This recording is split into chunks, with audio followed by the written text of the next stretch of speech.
Class 10 Science Chapter 12 Electricity. Students, myself Ritu Bhardwaj, TGT Science from Kendriya Vidyalaya Punjab Lines, Meerut Kent, is going to cover some of the important topics of this chapter through this video lesson. The topics to be covered in this video lesson are factors on which the resistance of a conductor depends, resistance of a system of resistors, heating effect of electric current, and electric power. Now, first of all, factors on which the resistance of a conductor depends. The electrical resistance of a conductor depends on, first of all, its length, secondly, its area of cross section, and the nature of its material. Now first we'll talk about the first factor, length of the conductor. The resistance of a conductor R is directly proportional to its length L. So equation 1 denotes this representation. R is directly proportional to L. Secondly, area of the cross section of the conductor. The resistance of a conductor R is inversely proportional to its area of cross section A. It can be denoted by this equation 2. R is inversely proportional to A. So we can say that when that R is directly proportional to its length, it means that when the length of a wire is doubled or halved, then its resistance also gets doubled or halved respectively. While in the second factor, when the area of cross section of wire is doubled, its resistance gets halved, and if area of cross section of wire is halved, its resistance will get doubled. From the above relations 1 and 2, we get R is directly proportional to L upon A. That is, R is equal to rho L upon A, where rho is the constant of proportionality and is called the electrical resistivity or specific resistance of the material of the conductor. Its SI unit is ohm meter. Now there are some important points about the resistivity of conductors. First of all, resistivity of conductors is very low, whereas the insulators have a very high resistivity. Resistivity varies with temperature. Alloys having higher resistivity than metals are used in electrical heating devices like electric iron, heaters, toasters, etc. for making their heating elements, because alloys do not oxidize or burn readily at high temperature. Tungsten is used for filament of electric bulbs, and copper and aluminium are used for electrical transmission lines. Now, the third factor, nature of the material of the conductor. The resistance of a conductor depends on the nature of the material of which it is made. Some materials have low resistance, whereas others have high resistance. The resistance of a conductor also depends on the temperature. Now, I am going to show you this table in which the electrical resistivity of some substances at 20 degrees centigrade is shown. So there are different types of materials given here and their different resistivity have been shown here: conductors, alloys and insulators. Now we'll talk about resistor. What is a resistor? A component in an electric circuit which offers resistance to the flow of electrons constituting the electric current is known as resistor. It reduces the current in the circuit. Resistance of a system of resistors. Two or more resistors can be joined to each other by different combination methods in order to achieve the desired resistance in a particular circuit. There are two methods of joining the resistors together. First is series combination of resistors and second is parallel combination of resistors. Now first we'll talk about the first combination, that is resistors in series. When two or more resistors are connected end to end, they are said to be connected in series. In series combination, the important points which are followed are: first of all, the current through each resistor remains the same. Secondly, the potential difference across each resistor is different. The potential difference becomes sum of the individual potential difference across each resistor. Equivalent resistance of the circuit is the sum of individual resistances. The equivalent resistance is greater than any individual resistances, and this is also known as maximum effective resistance. Now in series arrangement of resistors, you can see in this figure that three resistors R1, R2 and R3 are connected end to end in series, and the current is same in these resistors while potential difference is different, V1, V2 and V3. Plug key has been shown here, cell and ammeter for measuring the current.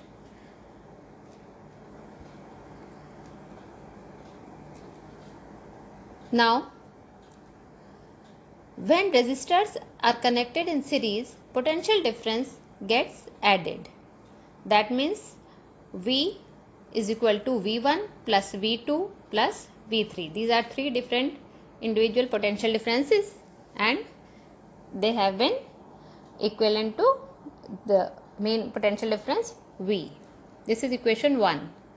From Ohm's law, we know that V1 is equal to IR1, V2 is equal to IR2 and V3 is equal to IR3. This is our equation 2. If only one resistance R is connected in the above circuit such that potential difference is V, then by Ohm's law we know that V is equal to IR. This is our equation 3. Now from these three equations 1, 2 and 3, we get V is equal to V1 plus V2 plus V3. That means IR is equal to IR1 plus IR2 plus IR3. You know that current is same, so it is I in all these three resistors.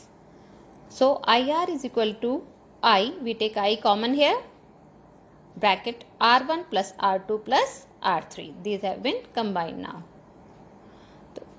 It is summarized to R is equal to R1 plus R2 plus R3, where R is the equivalent resistance of the circuit given in figure 1, which you just now saw. Now there are some disadvantages of series arrangement of resistors. Let us see what are these disadvantages. First of all, two different electrical appliances having different current requirements cannot be connected in series as the current is constant in a series circuit. Secondly, it is not possible to connect a bulb and heater in series because they need different values of current to operate properly. This is the example of the first factor itself actually. Then if one of the components fails in a series circuit, the circuit gets broken and none of the other components get the current and will not operate. Hence, to overcome these problems, we generally use parallel arrangement of resistors. Now we'll talk about our second combination, that is resistors in parallel. When two or more resistors are connected simultaneously between 2 points, they are said to be connected in parallel. In parallel combination, the current through the circuit is the sum of currents through each branch of the circuit. The potential difference across the 2 points of resistor of the circuit remains same. The reciprocal of equivalent resistance of the circuit is the sum of reciprocal of the individual resistances. The equivalent resistance is less than any individual resistances, and this is also known as minimum effective resistance.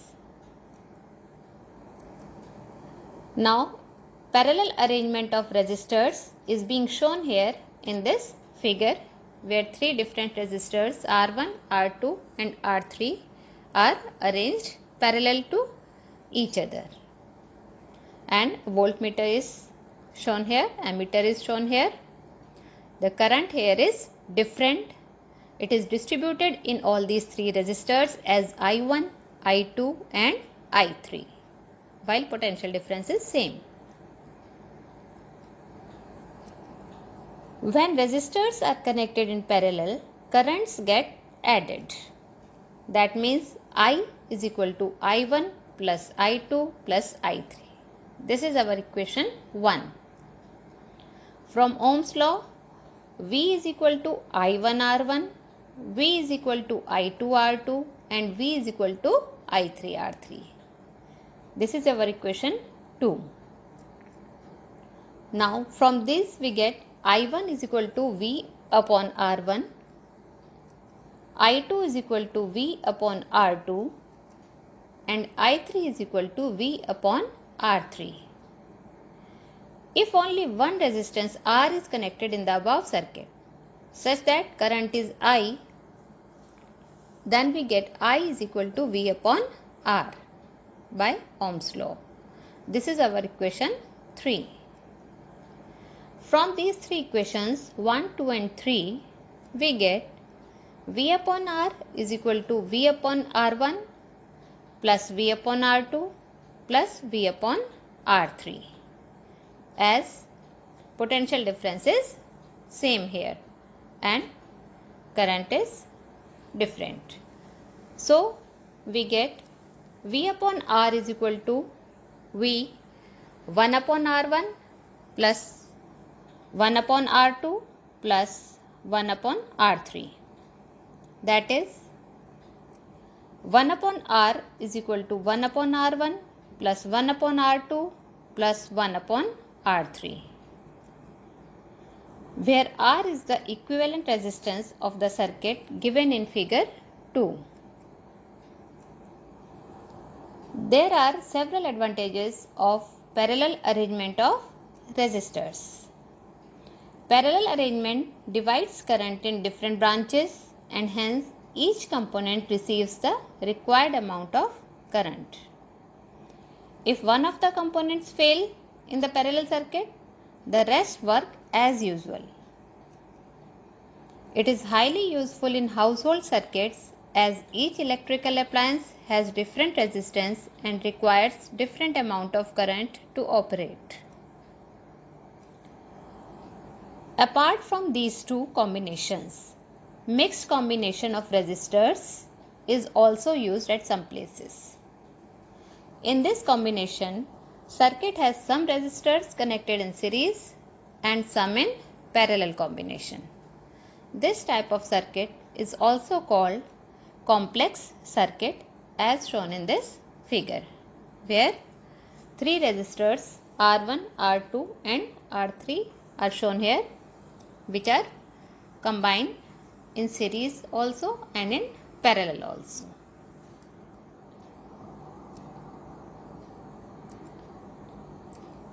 Now we'll take the next topic of this video lesson, that is heating effect of electrical current or Joule's law of heating. When an electric current is passed through a high resistance wire like nichrome wire, the resistance of the wire becomes very hot and produces heat. This is called the heating effect of current. It is obtained by the transformation of electrical energy into heat energy. For example, an electric fan becomes warm if it is used continuously for longer time. When an electric charge Q moves against potential difference V, then amount of work done W is equal to Q into V. This is our equation 1. We know that Q, that is electric charge, is equal to I into T, where I is the current and T is the time. From Ohm's law, we know that V is equal to I into R. This is equation 3. Substituting the values of Q and V from equation 2 and 3 in equation 1, we get W, that means work, is equal to I into T into I into R. That is, W is equal to I square R T, where I is the current, R is the resistance and T is the time. Assuming that all electrical work done or electrical energy consumed is converted into heat energy or heat produced, we get heat produced H is equal to I square RT. The SI unit of work done or heat produced is joule. Thus, it is also known as Joule's law of heating. According to Joule's law of heating, heat produced in a resistor is first directly proportional to the square of current for a given resistance. Secondly, directly proportional to the resistance for a given current. And directly proportional to the time for which the current flows through the resistor. There are several practical applications or examples of heating effect of electric current. Some of them are, first of all, it is utilized in the working of electrical heating appliances such as electric iron, electric kettle, toaster, room heater, etc. Secondly, it is used in electrical bulb for producing light. And it is also used in the fuse, which is used as a safety device in the electric circuit. Now, our last topic of this video lesson is electric power. Electric power is defined as the rate of doing work or the rate of consumption of energy. That is, the amount of electric energy consumed in a circuit per unit time. Power is equal to work done upon time taken, or we can say P is equal to W upon T. We can say this as equation 1. We know that W or work is equal to V into Q. This is our equation 2. Putting equation 2 in equation 1, we get P is equal to V into Q upon T. We can mark this as equation 3. Now we know that I, that is current, is equal to Q upon T. This is our equation 4. Now putting equation 4 in equation 3, we get P is equal to VI, and this forms our equation 5. By Ohm's law, we know that V is equal to IR. Now substituting the value of V in equation 5, we get P is equal to I into R into I. That means P or power is equal to I square R. By Ohm's law again, we can say that I is equal to V upon R. Now substituting the value of I in equation 5 again, we get P is equal to V into V upon R. That means P is equal to V square upon R. So, power can be calculated by any of the following formula according to the problems given. That means we can use P is equal to W upon T, or P is equal to V into I, or P is equal to I square R, and we can also use the formula of power as P is equal to V square upon R. So these are the several formula of power which we can use to solve the different problems. The SI unit of electric power is watt. How can we define 1 watt? Electric power is said to be 1 watt if 1 ampere of current flows through a circuit having 1 volt potential difference. That is, 1 watt is equal to 1 volt into 1 ampere. Now there are several bigger units of power also which are used. First is kilowatt. 1 kilowatt is equal to 10 to the power 3 watt. Then megawatt. 1 megawatt is equal to 10 to the power 6 watt. And 1 gigawatt is equal to 10 to the power 9 watt. 1 horsepower is equal to 746 watt. Since electrical energy is the product of power and time, the unit of electrical energy is watt hour. 1 watt hour is the energy consumed when 1 watt of power is used for 1 hour. The commercial unit of electrical energy is kilowatt hour, commonly known as unit, which is used in homes. 1 kilowatt hour is equal to 1000 watt hour. That means 1000 watt into 3600 seconds. It is equal to 3.6 into 10 to the power 6 watt second. That means 3.6 into 10 to the power 6 joule. So 1 kilowatt hour is equal to 3.6 into 10 to the power 6 joule. Number of units consumed by electrical appliances can be calculated by the following formula. Number of units is equal to watt into hours into days upon 1000. So I hope that this video lesson will be useful for all of you to understand these topics of the chapter electricity. Thanks.